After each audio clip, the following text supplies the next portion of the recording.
दोन तीन चार दीस न्यूज चलता तितून कितें एक गजाल जी विक्टीम आहा पळय तुका मुद्दम सांगता त्या विक्टीम रेप जावना म्हणटा बट तरी सुद्दां हांवें त्या केसीची थोरो इन्व्हेस्टिगेशन करपाक लायला. म्हणजे एखाद्या विक्टीम आपलो स्टेटमेंट जर मागीर बदलता आसत सुद्दां आसत जाल्यार तेजें एक्च्युअल कितें जालां म्हणजे रियलिटी कितें हे सगळें फायंड आउट करपाक लायिल्लें आसा. कारण एखाद्याचेर म्हणजे इवन जो ह्युमन ट्रॅफिकिंगान कोण इन्वॉल्व आसा काय कितें हे सुद्दां हांवें फायंड आउट करपाक लायला. A to Z ताजो रिपोर्ट ताजो तिका बेगीन येता वील पब्लिश. डिले वचपाक जावना पूण FIR जाले ना.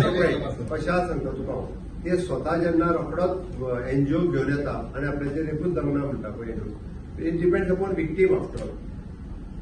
हांवें त्या खातीर थोडं इन्व्हेस्टिगेशन करपाक लायलें. तुका दिसना की यंत्रणा जी आसा पळय रेप केसीची कंप्लेन घेवपाची पुलिसाची पद्दत हितून कितें तरी कमी आसा अशें दिसना तुका? हांवें तेजो रिव्ह्यू घेतला ओके आनी त्या खातीर सांगला हांवें हांव कंप्लिटली जो पर्यंत म्हाका पूर्ण रिपोर्ट येयना तो पर्यंत हांव स्टेटमेंट करिना.